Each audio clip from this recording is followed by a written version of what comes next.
I've played Minecraft now for 10 years. My earliest memories are of the Jckistan Let's Play in 2009, although my first time playing the game would be a couple years later. Since then, I've personally experienced Xbox 360 Edition, Legacy Pocket Edition, Java's 1.2.5, 1.5 and 1.8.9, as well as both Bedrock and Java 1.13 onwards. I've grown up watching a small indie game made by a Stockholm studio grow into one of the most successful games the world has ever seen. I've watched the game grow. I remember the times of basic redstone, no horses, diamond armor, the same plains villages, consoles being limited to 256 by 256 worlds, nether cores, the old stone cutter blocks, not to mention a wide array of different Minecraft YouTubers and streamers who got big before subsequently messaging their underage fans. Now, I'm no expert on Minecraft by any stretch. However, not only have I played this game for a decade now, I've also been part of a community Minecraft has been able to develop. The community is insufferable. It's one aspect of the game I've taken a step back from, partly because the Minecraft community has some of the most exhausting people I've ever had the misfortune of hearing the opinions of.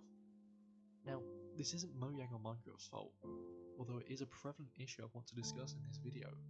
With the mob vote looming, the seemingly never-ending hopes of Mojang employees being lazy, the ego the community has regarding its self-importance, and the regurgitated arguments that have all culminated in my Twitter feed as attractive as a full-time job is to a disgraced Minecraft YouTuber.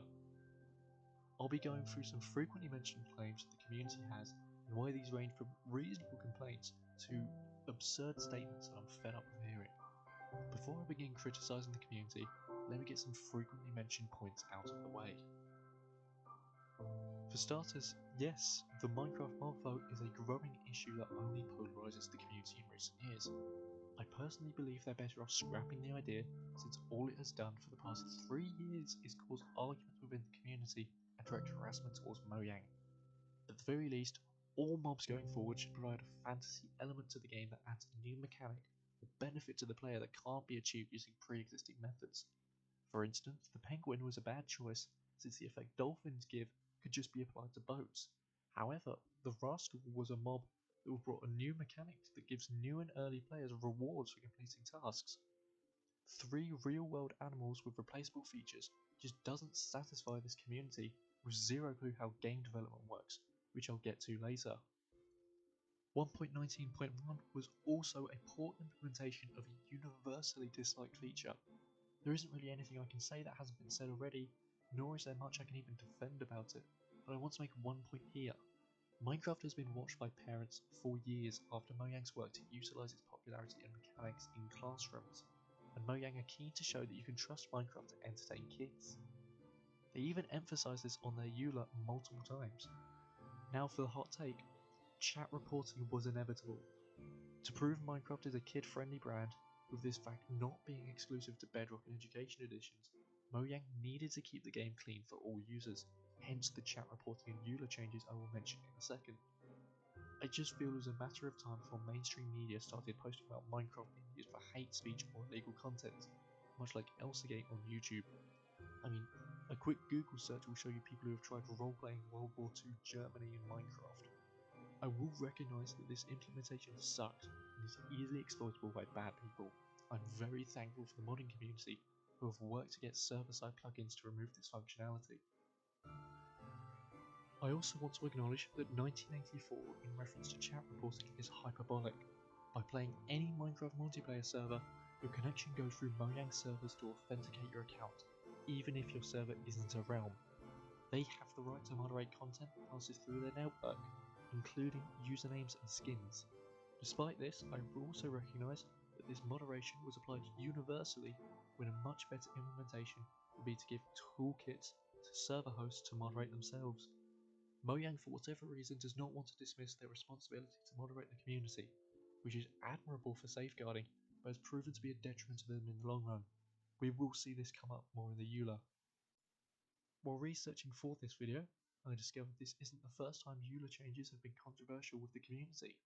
There was an issue in 2014 regarding monetization, but that's not the subject of this video. Nothing in the EULA stands out to me as controversial, and I think discussion originates from Mojang's new Minecraft usage guidelines. It has very vague phrasing, like how permissions, quote, may be revoked at any time if we think it is appropriate to do so, or we don't like what you're doing. Essentially, they can revoke permission if they don't like you. I don't like this wording. It subjects the terms to the personal opinion of Mojang, putting creators at disadvantage. The naming guidelines were controversial since no one could use the word Minecraft in the primary title and only using it under certain conditions in a secondary title. This is standard practice for all companies. Most companies protect their intellectual property by not allowing said name to be the first thing people read in third-party products. I reread those guidelines while proofreading this script.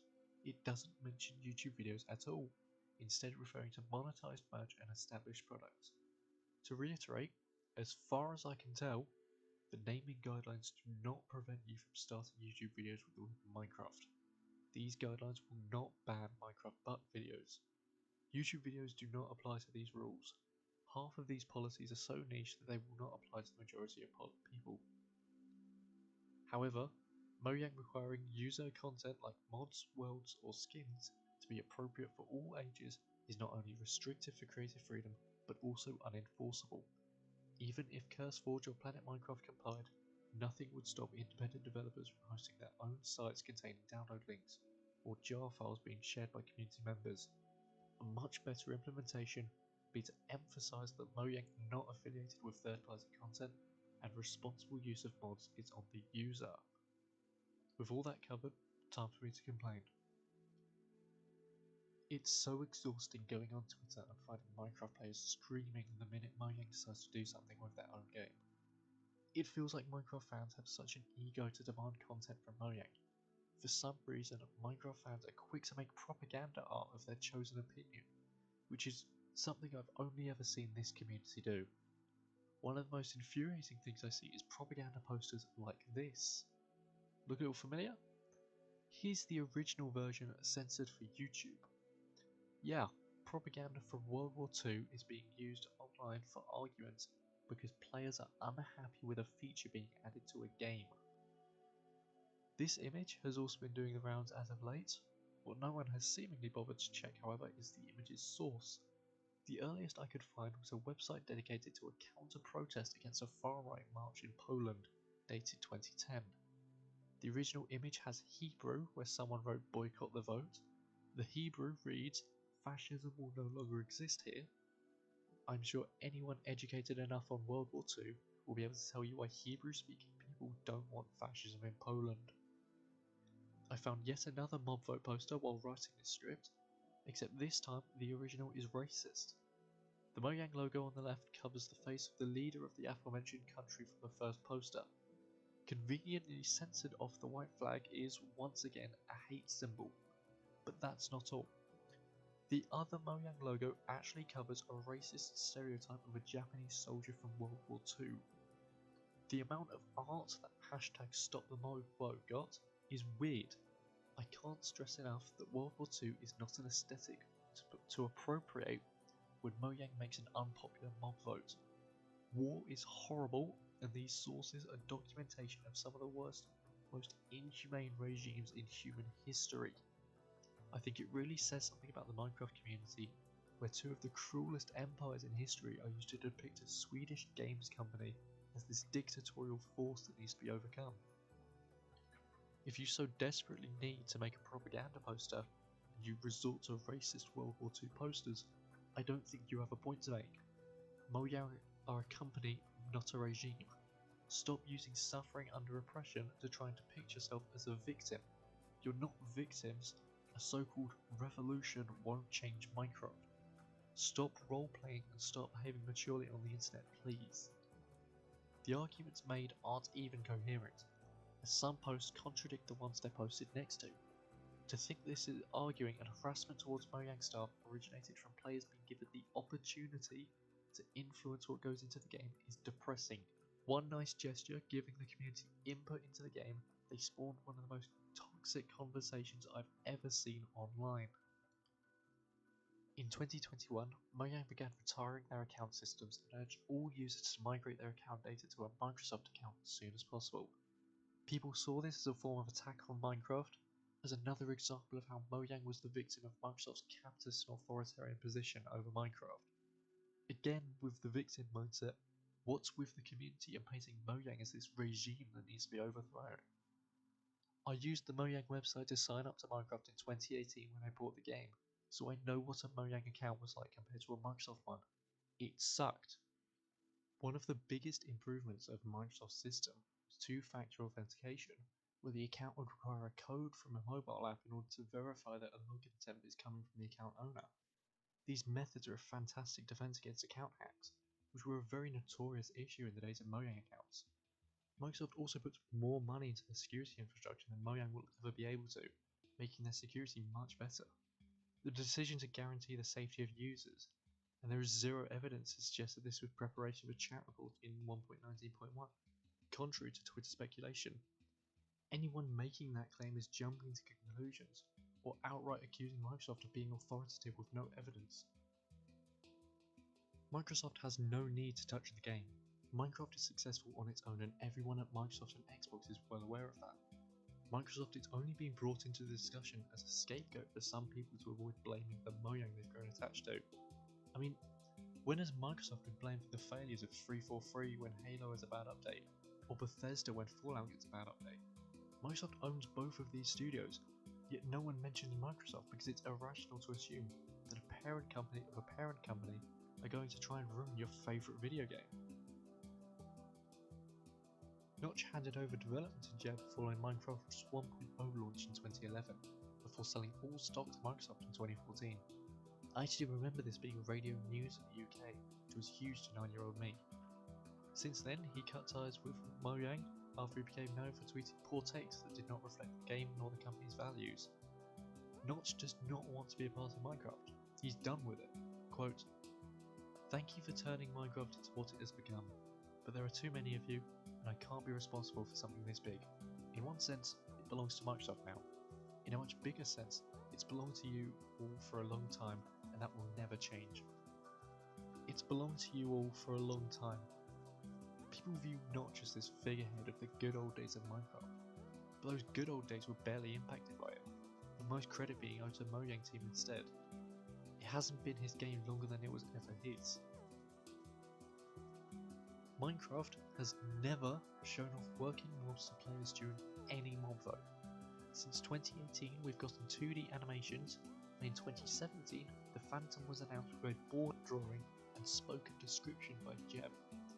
Not to mention, animating in 2D is way easier than implementing it, bug-free and fully functional. There's a popular hypothetical on Twitter recently, where some argue that the mob vote is a community being given 3 cakes, of which 2 get thrown out. But this isn't the case. Mojang are giving you a picture of 3 different cakes and saying pick one for me to make. You pick a cake, the image gets tucked away on a shelf and Mojang bakes the cake for you to enjoy. At no point did 3 cakes exist at once. You're not losing 2 mobs, you're gaining 1. Mob votes show a proof of concept. They don't code the mob to showcase, they give us a description of what they want to add after the vote. I mean, it would be stupid to make 3 mobs and scrap 2. Bit of a waste of resources, surely. After all, the community is so insistent on this idea that Mojang developers don't work for longer than 30 minutes. It will be uncharacteristic of them to work on things that they don't show us. Do you see how absurd the lazy argument is now? So many argue that Mojang do nothing while simultaneously suggesting that they're already overworking, so they might as well just release 3 mobs. It's a stupid argument. Mojang can't catch a break from a community that's supposed to support people that make the game they love. The Minecraft community's gotten so pushy lately. I don't know how Mojang cope. This one infuriates me. Unlike the majority of people criticising Mojang, I actually studied computer science for 2 qualifications, for 4 years. 7 years counting years 7 to 9. I took a GCSE and an A-level in computer science, both of which have required programming modules where you code a program to solve a problem, reporting back to hypothetical stakeholders to make sure the project meets requirements. More often than not, it's coding a game. I need to make one thing crystal clear. Even if you have been coding for years, game development is insanely hard. I cannot stress that enough. Every hard-working programmer has encountered writing code and can see errors that you can't find. spending ages scouring your code to see what could be breaking the software, the errors that require reading books and websites of documentation to fix. No developer masters a programming language, and problems can take weeks or months to fix. Again, game development is insanely difficult and a very hard industry to get into. Point being, programming is harder than the kids who follow YouTube Java tutorials think. Believe me. Speaking of Java, do you all realise how much work Mojang have? Java Edition is not the only Minecraft. There's Java on Windows and Mac, and Bedrock for iOS, Android, Amazon Fire, yes really, Xbox One, Xbox Series, Nintendo Switch, PlayStation 4, PlayStation 5, and PlayStation VR. Every release needs testing independent of each other to accommodate for their own controls and hardware. Hell, Android is a platform where device hardware varies from phone to phone and price to price. Two Samsung phones may not perform the same, and a Samsung flagship sure as hell isn't going to perform the same as a budget phone. Consider how all of those impact the time taken to develop, and now double it since Minecraft has a spin-off game, formerly 3. Minecraft Legends has Windows, Xbox One and Series, Switch and PlayStation 4 and 5 releases. It could be argued that these spin-offs would be easier, since the developers don't have to translate work across engines. However, Legends is a completely different genre with different mechanics that the player interacts with. Not to mention all the non-Minecraft games that Mojang still co-produces, like Cobalt, Cool as Bane, formerly Scrolls, and several other smaller non-Minecraft titles. Mojang's workload is considerable, and it's irrational for the community to call them lazy for adding less to the game than they did one other time. So how many people does Mojang allocate to working on these two editions on several platforms? Well, according to the Minecraft wiki, 78. Even then, both the wiki and the end credits seem to cite Dungeons developers as Minecraft developers. So either some people have got more work than others, or the number isn't entirely accurate.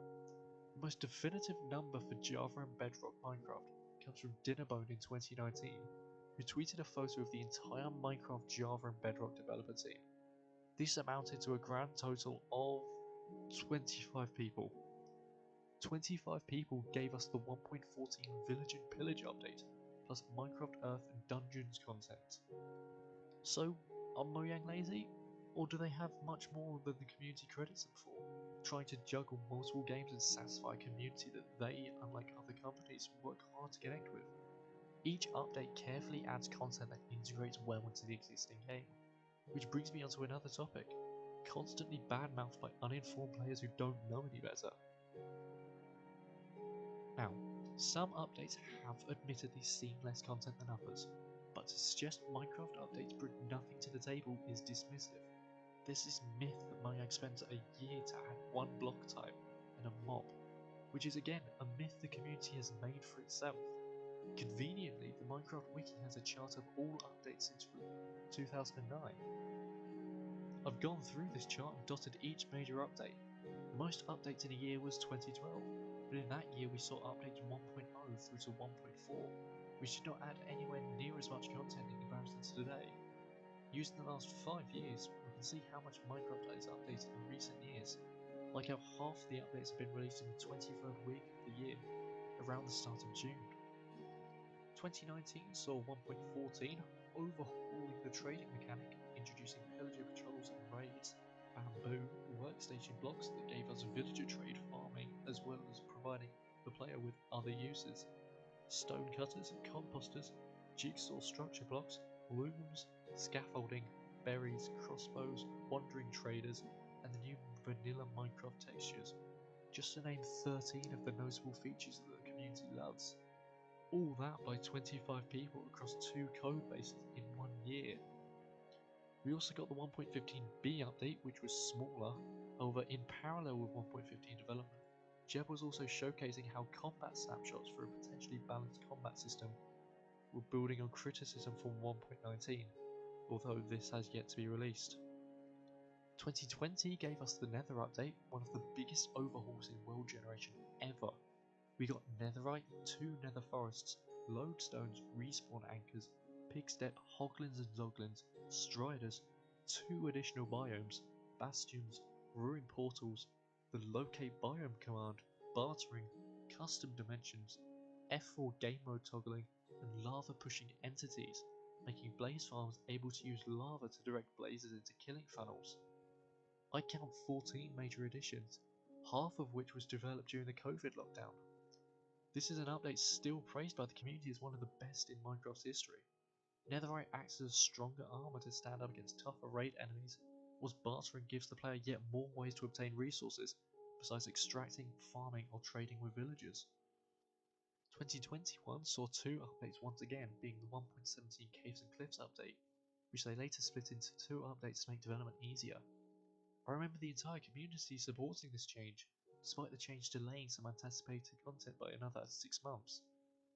Everyone knew it would benefit the quality of the features by not pressuring Mojang to release to a deadline. 1.17, released in June, gave us geodes, azaleas, copper, raw iron and gold that could be multiplied by Fortune 3, candles, globeries, deep slate, dripstone and lush caves, glowing frames, moss, powdered snow, skulk sensors, really, tinted glass, axolotls, goats, accessibility improved ore textures, and the one gunpowder firework rocket recipe. I count 17 features for the first half of this update.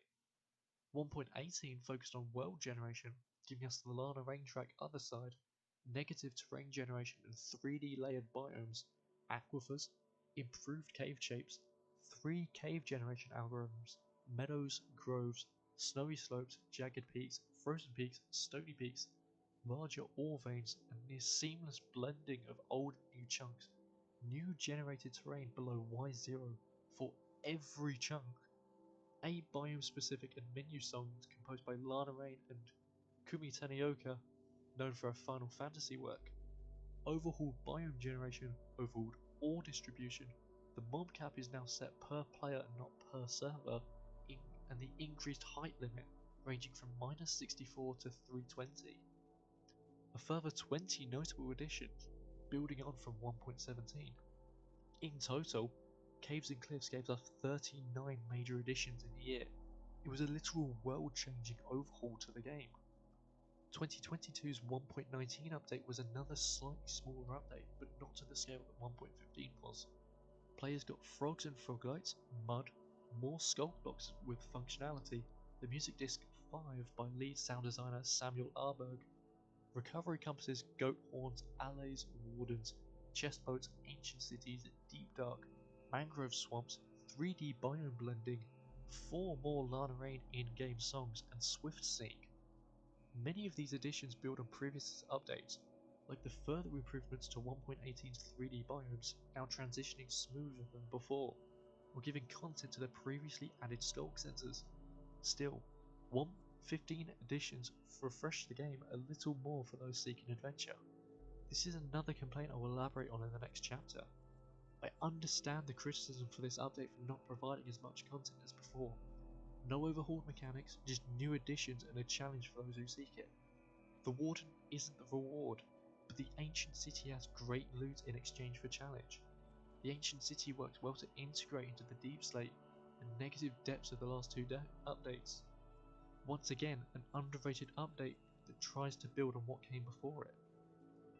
The latest Minecraft update as of this video is 1.20, giving us bamboo blocks and rafts, calibrated skulk sensors, cherry biomes, chiseled bookshelves, decorative pots, hanging signs, sniffer and pitcher plants, suspicious gravel and sand, the song Relic by Aaron Sheriff, armor trims, the Netherite upgrade, camels and trail ruins. Another 13 notable additions building off previous updates. The development time appears to also be shorter, with 11 weeks of snapshots compared to the 45 that 1.17 and 1.18 had. It's here where I acknowledge the community's claims of content drought, with most additions being decorative or not contributing much to gameplay. But it didn't stop the community from praising Mojang when this update was announced, hailing the armor trims and cherry biomes.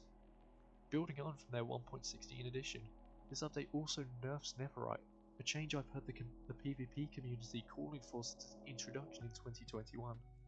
As someone who's done Netherite PvP before, one complaint was how easily obtainable Netherite was, and how long PvP matches drags on because of its durability. This barrier to entry is something I look forward to, as I'm pushed to gather more resources before advancing in-game. At the end of the day, it's Mojang's game, and they likely have a design philosophy in place which players aren't told. One thing the community has been screaming about, which they've already been implementing however, is difficulty. But it's clear that each update very clearly adds something new to the game, even if it appears less than previous years. Let's hope this consistency continues into 1.21. Please don't make this a poorly aged quote, Mojang, I'm trying to do you all a favour. Following on from a couple of my comments in the last chapter about Warden and Netherite nerfs, we come to everyone's favourite topic to complain about and then proceed to not acknowledge evidence countering it. For starters, Minecraft has established its primary demographic as the 8 to 10 age range. Grown adults complaining that the Peggy 7 game is too easy is just stupid. Secondly, Mojang is providing difficulty, yet is met with backlash. The Netherite nerf makes stronger armor more of a challenge to obtain. A recent snapshot makes villager trades biome specific, encouraging travel on regional bases whilst giving more use to the fishing rod and enchanting table. Ancient cities offer good armor in return for facing a strong boss. End cities give endgame armor and elytras in return for having to travel large distances to find cities. The 1.9 combat update makes PvP strategic, eliminating spam clicking and emphasizing coordinated attacks. The Minecraft community is the only one that I know that demands a challenge and be angered when one is provided. I think there's one reason why people think Minecraft is easy. Some of the loudest voices in the community complaining about difficulty or a lack of content have been playing this game for over a decade. People like me who know every detail of the game and its mechanics, who know how to survive for their first night without watching a Paul Serra's Jr. video. Minecraft is easy because you've practiced the game for 10 plus years. From the eyes of a new player, there is no common knowledge. New players may not know that creepers blow up, that phantoms haunt players who don't sleep, that beds blow up in the nether.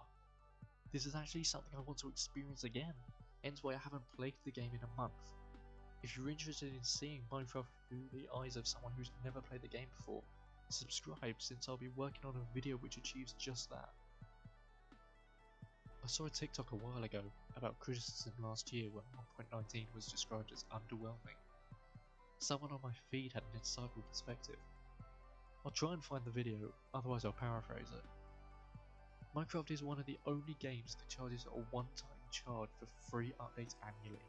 A massive modding community and multiplayer servers free of charge. Unlike other games where new content is released annually at £60 or updates are non-existent, Mojang continues to support us instead of just making a sequel and charging us £50. While other developers are silent in the face of criticism, Mojang is the only studio I know that tolerates harassment to continue offering content. They could just not give players input and updates without snapshots. After all, what developers nowadays showcase the development through public snapshots? Mojang give us something at times we take for granted: communication. We can raise concerns, we can modify anything except the game engine itself. If you don't like how an aspect of Minecraft works, it can most likely be changed. Minecraft is a game that people have played for over a decade now. No new force has taken over. No new shift in game design or work ethic has robbed you of the game you love. The game still has the old content you were hyped for before, but it just doesn't feel exciting because you've had it for so long. Minecraft hasn't changed, you have. As Jckistan once said, Minecraft is not knowing how to play Minecraft. I guess what I'm trying to say is, no, Minecraft doesn't suck now. Shut up.